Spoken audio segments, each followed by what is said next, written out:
This morning, I'm continuing this message series that I started a couple of weeks ago. It's called S.H.A.P.E. It's based on a book that was written by Eric Rees. It's used as a curriculum at many churches, but particularly very successfully at Rick Warren's Saddleback Church, where they have something like 20,000 members just in the last year. I think they celebrated baptizing their 50,000th baptism. I was like, wow, they're doing a lot of great things. But the book was written, the curriculum is written in order to help people discover God's unique purpose for their life. The Bible says that we who've come to faith are God's handiwork, created in Christ Jesus to do good works, which God prepared in advance for us to do. We've all been prepared to do a particular job here in this life, to serve a particular purpose. Well, in this book, Eric Rees uses an acrostic that's made up of 5 words that communicate some of the ways that God shapes us to carry out that purpose that he's created each one of us to accomplish. And each component makes us who we are. Now, in the coming weeks, I'm going to focus on each word individually very briefly. Here's what SHAPE stands for. The S in SHAPE stands for spiritual gifts. That's what I spoke about last week. The H stands for our heart. That's what I'll be talking about today. A speaks about our natural and learned abilities. The P stands for personality. And E stands for our life experiences. This morning, as I said, I want to talk about our heart. The Bible talks a lot about the heart and how it really is the most valuable and most critical part of our body. The Bible says this: above all else, above everything, guard your heart, for everything you do flows from it. Now, you would think that maybe our brain would be the most important part of our body. But earlier this week I was curious about it, and so I did a little bit of investigating, and I learned that it's actually the heart that is the most important organ in our body. It has its own pacemaker that works independently from the brain. And so even when the brain is no longer functioning, the heart can continue to beat, even when it's outside of the body. Not so with the brain. If the heart stops functioning, the brain can only continue surviving for about 6 minutes. And so the heart serves a very critical function in our life. But that's not just true in the physical, it's true in our spiritual life as well. So again, this is how it's translated in the New Living Version of the Bible. So guard your hearts above all else, for it determines the course of your life. So it's making a very powerful statement there that the condition of our heart and the degree to which we protect and guard it will determine the trajectory of our life. Listen to what Jesus says about the heart. This is Luke chapter 6, verse 45.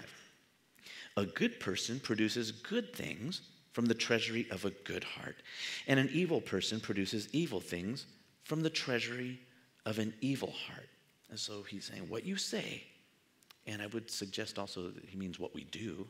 So what you say, what you do, flows from what is in your heart. And so I love this. Jesus describes our heart as a place where the things that we treasure, and this is speaking of both good and evil things, as he stated here, where those things are stored up. It's talking about our affections and our desires and our deepest longings, and it's where our passions make their home. And the warning from Jesus is very clear.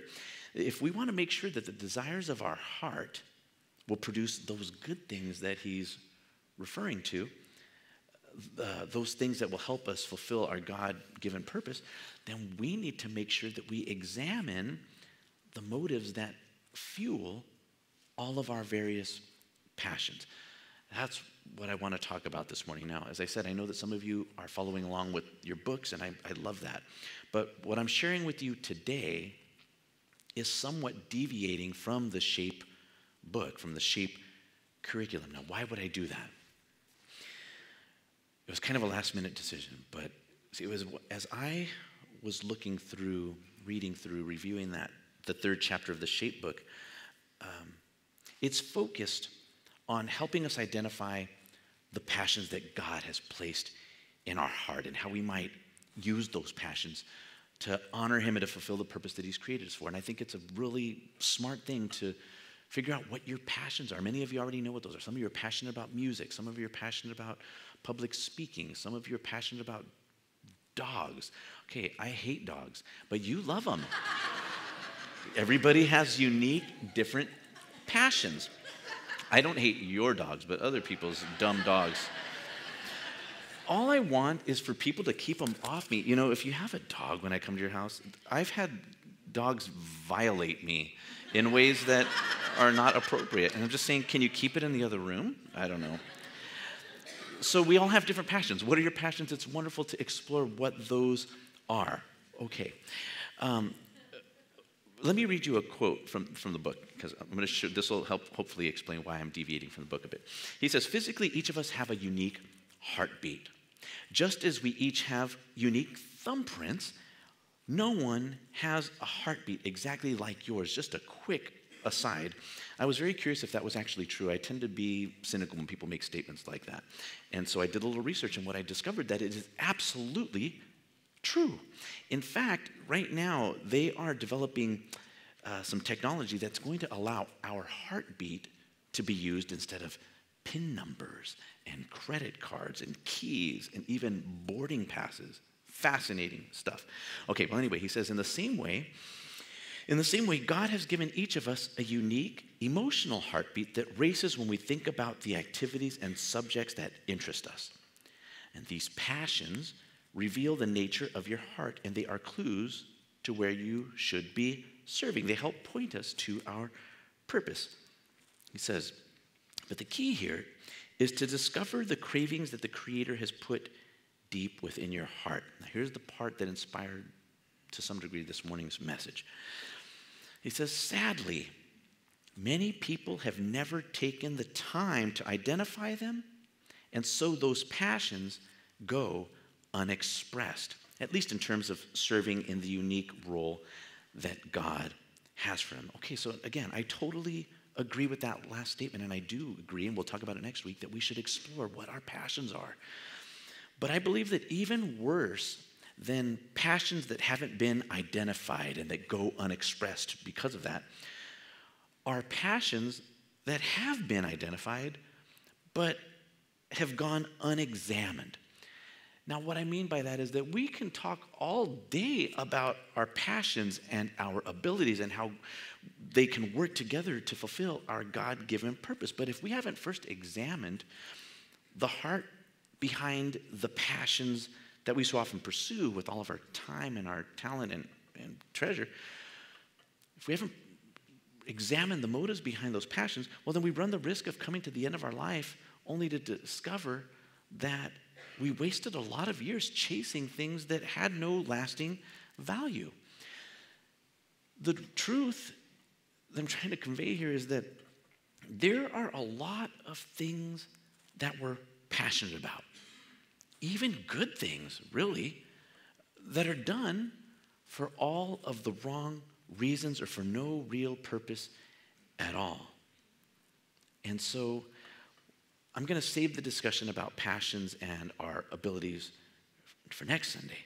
And instead, this morning, what I want to talk about are 3 destructive forces that I believe, and what the scriptures I believe say, often get in the way of us fulfilling our purpose. They're found in the book of 1 John chapter 2, beginning at verse 15 and verse 16 there, where John, the Apostle John, says this. He says, the love of the Father and the love of the world, they're incompatible. All that is in the world, the desires of the flesh and the desires of the eyes and the pride of life, is not from the Father, but is from the world. And he says, there's a way that, there's a way that the world thinks and operates that is in opposition to the way that God operates. That's why we are warned in Romans chapter 12, verse 2, to not conform to the pattern of this world. Now, the Greek word there is actually speaking to a thing that is forming to a mold. is what that word means. So don't conform any longer to the mold of this world, but be transformed by the renewing of your mind. Because as you do that, he says, then you will be able to test and approve what God's will is. His good, pleasing, and perfect will. So what he's getting at is, if we don't take an active role in renewing and changing our thinking, we're simply going to find ourselves passively conforming to the pattern of the world. And so again, he says, this is the Message version of this verse, don't become so well adjusted to your culture that you fit into it without even thinking. So again, 1 John chapter 2, verse 15, the love of the Father and the love of the world are incompatible. Why are they incompatible? Because all that is in the world, the desires of the flesh and the desires of the eyes and the pride of life, is not from the Father, but is from the world. What the Apostle John has laid out for us here is the pattern of the world that we are told not to follow and not to form to. He exposes for us the destructive forces that so often fuel the things that we do and the passions that we pursue. And in case you didn't catch it, here's the three things. It's the desires of the flesh and the desires of the eyes and the pride of life. All of the destructive things we do, and unfortunately, as I said, sometimes even the seemingly good things that we do are simply an attempt to fulfill these three desires. And you see this at the very beginning of history in Genesis 6:3. Can I see that one, Pastor Zach? He's got my notes on this. Let me see if I got this. My man. Pastor Zach, you're a good man. Thanks, brother. Where's this? Scratch those. All right. So you see this in the beginning, Genesis chapter 3, verse 6, where Adam and Eve were tempted to eat something that God commanded them not to. Now, listen closely to the pattern that she allowed herself to conform to.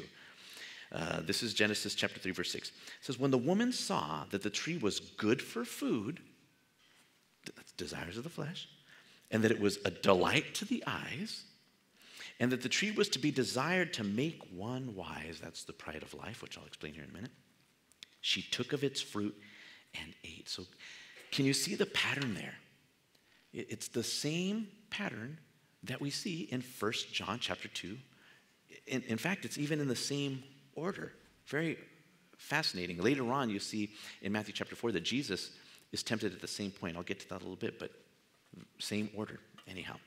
But the devil started by appealing to Eve's physical appetite, which John refers to as the lust of the flesh. Okay, so what is the lust of the flesh? So Eve saw that the tree was good for food. Now the truth of the matter was that the tree was bad for food. It was not good for food. The devil lied. And now listen, the lie stemmed from him, the enemy, trying to get Eve to question the goodness of God. What I mean is that God did not prohibit Adam and Eve from eating from that particular tree because he wanted to deprive them of something that was good for them. He provided countless trees that they could freely eat from. It's just that God wanted them to trust him and to obey the command that he put in place. Really, it was for their own protection. But what happens is they didn't believe him. The sin really stems from unbelief, a lack of faith. They didn't believe God, and because of that, they believed the lie, and they went about meeting their perceived needs apart from God. And what happens is we fall for the same lie when we try to satisfy our physical needs and appetites in ways that are the opposite of what God says is good for us. But here's the challenge for those of us who are believers in 2019. The world has created a culture where it's very difficult to differentiate, seemingly so, between what is good and what is bad. The world says that morality is relative to each individual. What's right, what's wrong for you? Well, that just might be right for me, and vice versa. But just in case we're not sure what falls under the category of lusts of the flesh, the Apostle Paul gives us a very, very clear list, and that's where we always have to go. Don't follow what culture says is right and wrong.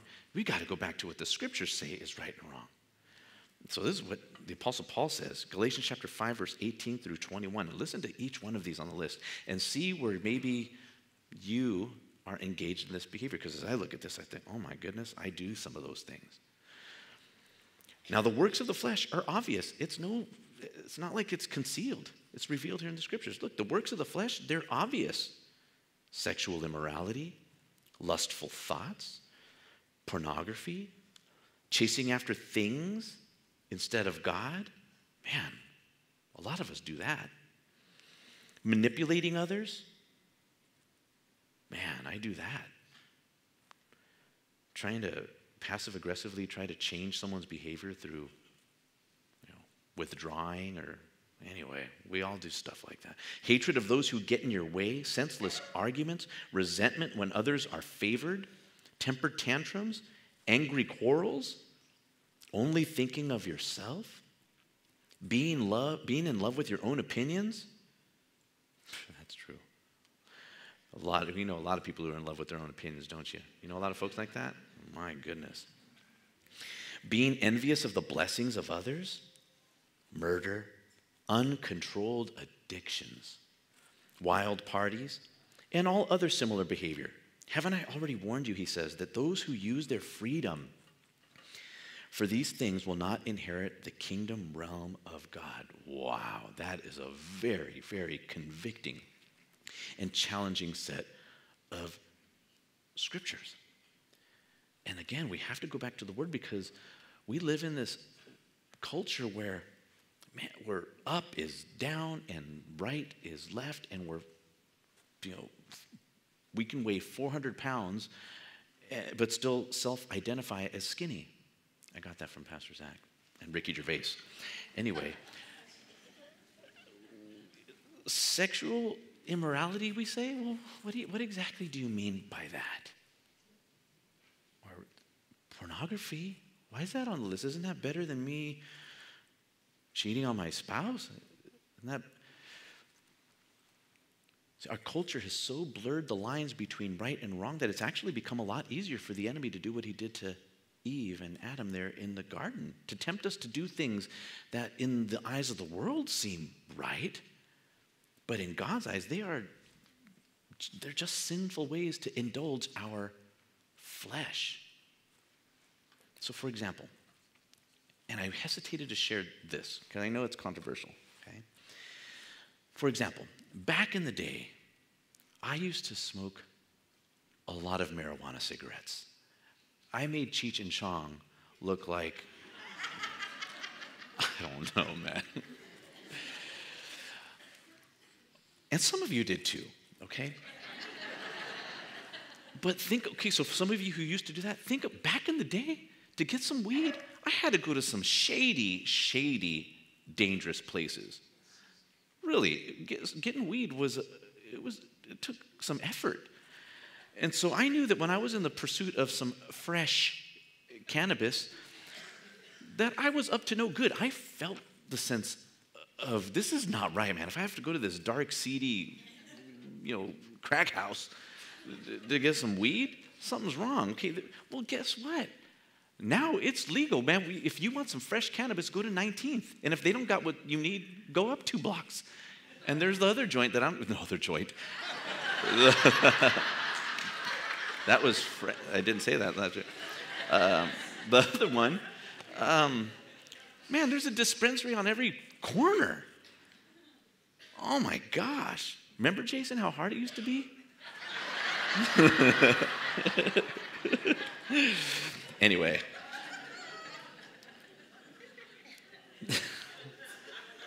I better hurry. Anyway. So the thing, I guess what I'm getting at is, the line's blurred. What are you going to do? It's legal now. It's as legal as going and getting yourself a bottle of wine or a six-pack of some IPA, okay? So it's legal. Now, what if I want to go and smoke weed? I have the legal right to do that, don't I? Is it okay now that it's legal for me to go and me and Jason to go smoke some? And Zach? And does that mean you should go and get you some weed? Okay, it's a really, really good question. Do you want my answer? Oh, you don't? Okay, so let me go to the lust of the eyes. Okay. No, because this is the answer that I give folks, because trust me, we get these questions a lot. My answer is examine your heart.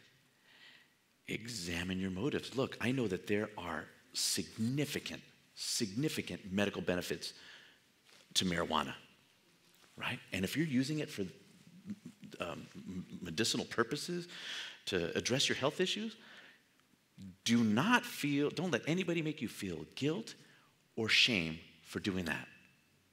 That is an unnecessary burden to put on folks. And I'm telling you this, I had 2 folks come to me when weed first came legalized. One was an elderly person, came to me really in tears, feeling guilt for using marijuana to deal with their issues. I was like, and that same week, I had another gentleman, someone who I consider to be a leader, good Christian guy, who had this question for me, saying, "Now, okay, Rudy, could I, now that it's legal, smoke weed? Would you still allow me to lead in certain ways?" Man, well, I had a conversation with this woman and said, "Please don't feel guilty with this guy."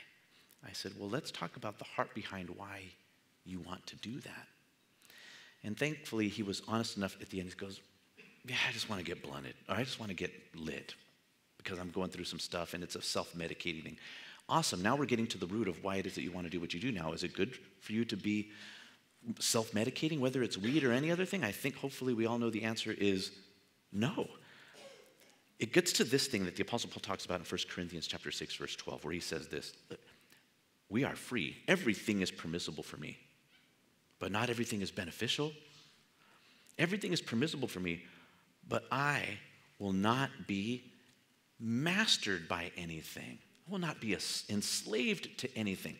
So the question that we need to ask ourselves, whether it's weed or anything, am I a slave to this thing? Is it my master? Is it the thing that drives me from one moment to the next?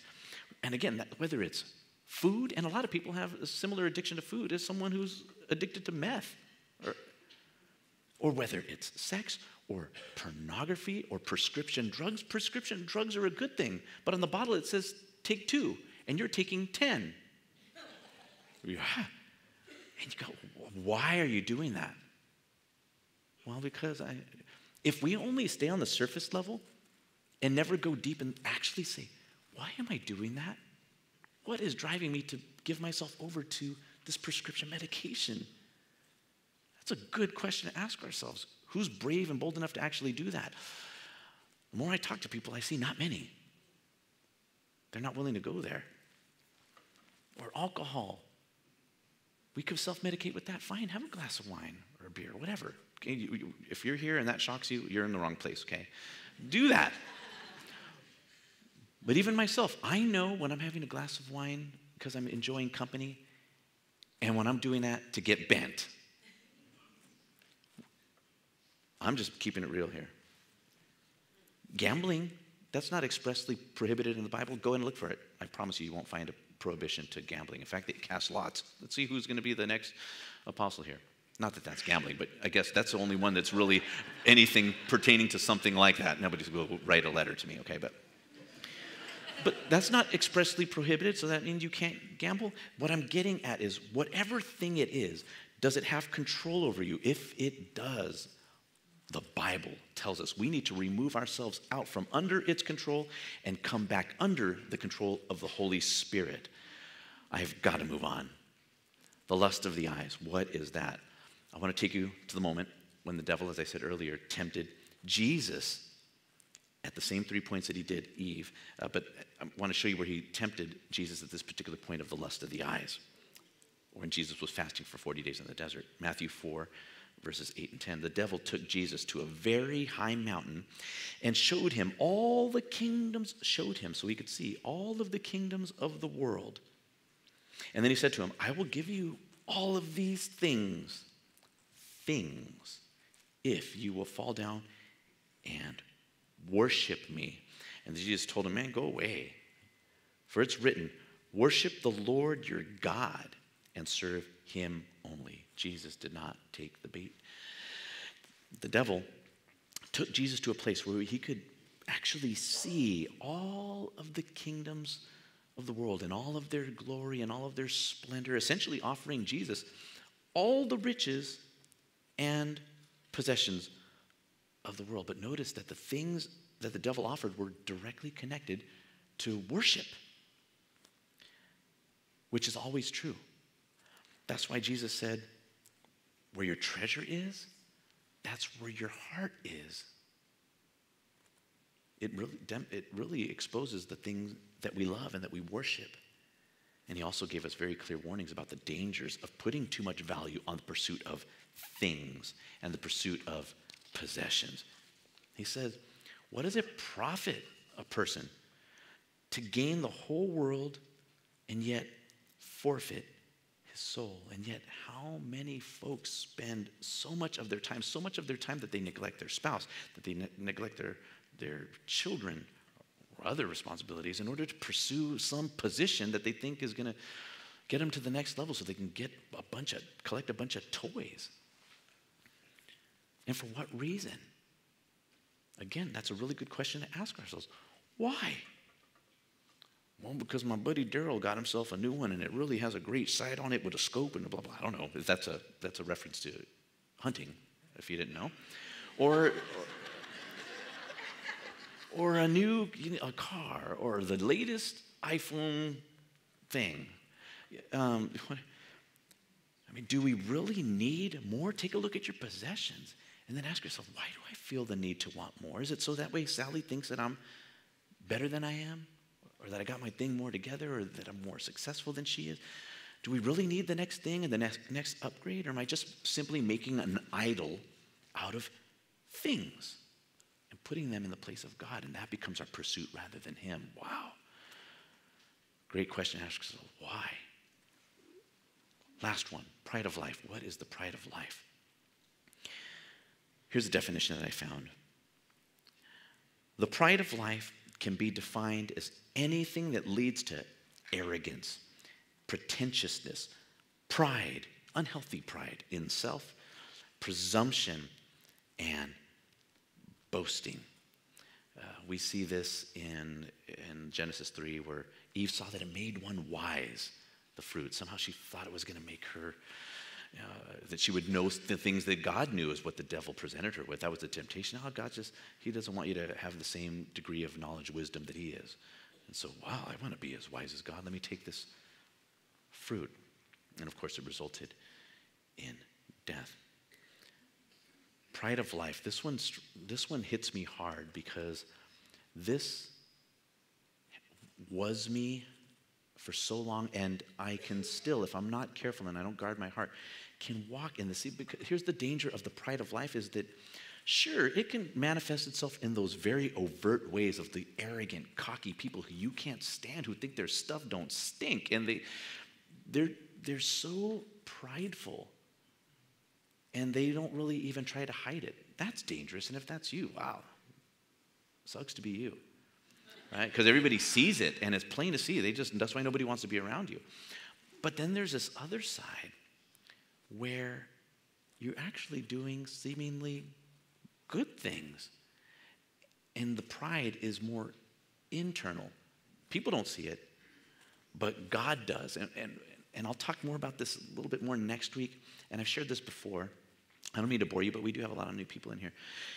But this came to mind because this week I shared a song from an old CD that I was about 16, 17 years ago was trying to put together with my friend Gary Waters. He produced it for me. My friend Buzz had played some of the guitar, mandolin work on there. And so I shared it, but it reminded me of that time when I was creating that CD. And I recognize now in hindsight that I was doing it for all the wrong reasons. Sure, everybody thought, well, that's really cool. Rudy's trying to, he went from doing car shows and doing music in this really carnal, fleshly way. And now look, he's using his talents and his passion for good. Well, on the surface level, maybe, but inside, I know me. I was making that CD, and I was given the opportunity to help lead worship.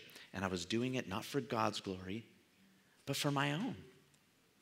I was lying to myself, really, because I saw it as an opportunity to find fame and maybe even a little bit of fortune. Look, Chris Tomlin, he's doing it and is touring, making money. Wow, maybe I can do that.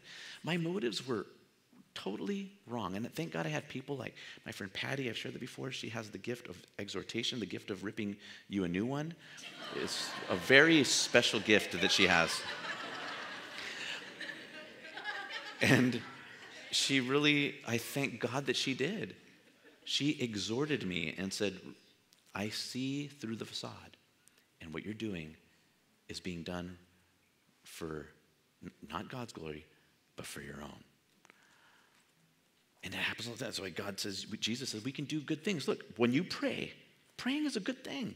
But he says, yeah, but when you pray, don't be like these hypocrites who love to pray publicly on street corners so that everybody can see them and say, wow, look at how holy and righteous you are. I'll tell you the truth, Jesus said, that is all the reward that they will ever get. And so Matthew 6:1, he warns. So be careful not to perform your righteous acts before men to be seen by them. Because if you do, you're going to have no reward from your Father in heaven.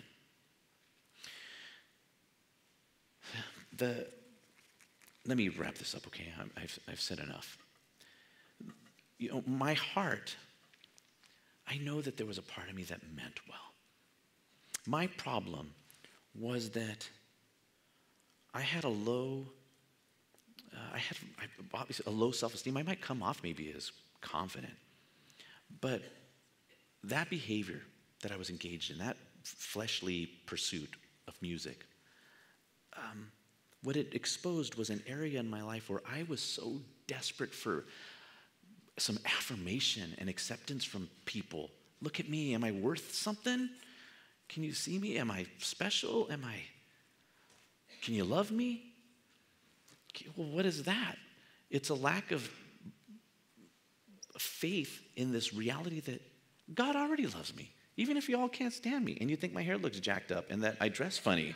Okay, whatever. That may be true, but it doesn't matter. Really? Why? Because God loves me, and my identity should rest firmly in what he says I am, not what you think I am. That's I still have to work through that. I was just at the gym, and here's why I may be spending so much time on this.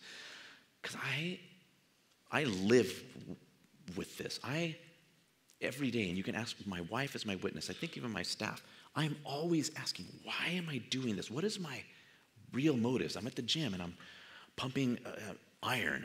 I'm benching 250 pounds. And I'm not really benching 250 pounds.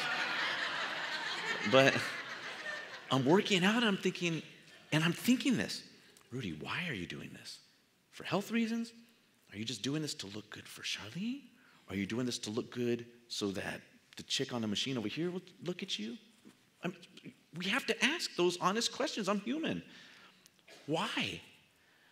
So what I'm trying to present to you here, if you catch nothing else, whether it's the things that you want that you feel are going to satisfy something fleshly, or the possessions that you imagine are going to make you appear to be something better than what you actually are, or some position or pursuit that you hope will get people to love you and accept you and value you.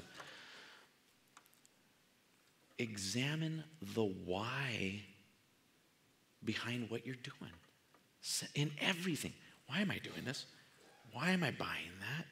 Why am I saying this thing to this person this way? Why am I arguing and trying to win this argument? Why am I pursuing this position? It's an exhausting thing, but a necessary thing if we're to renew our minds and align our hearts with the will and purposes of God. If not, we are doomed, as I said, to come to the end of our lives looking back and say, what the heck did I live for? I wasted so much time pursuing this, that, and the other to the neglect of my family, my friends, meaningful relationship, and ultimately the neglect of the purpose that God has uniquely shaped me for. And it's better that we do it now. Examine your motives, because one day, the scriptures say, God will bring to light what is hidden in darkness and is going to expose the motives of the heart. One here or there, on the other side, everything we've done is going to be examined and held in the light of, why did you do that? I could be up here, I'll get up there. But God, I preach to him every Sunday. Really nice, Rude. But what was the motive? Did you do that for your own glory? And when all is sort of brought to its bare essence, I'll go, cool. Bling, flips a coin. Here you go, son. Good job. And I'll be thankful for that little jewel that's, done, given to me. But really, when it could be so much more? Let's do the hard work of examining our thoughts and our motives every moment of every day. That is what's going to lead us into fulfilling the purpose that God created us for. Man, and that is, thank God, right? All I have to say about that.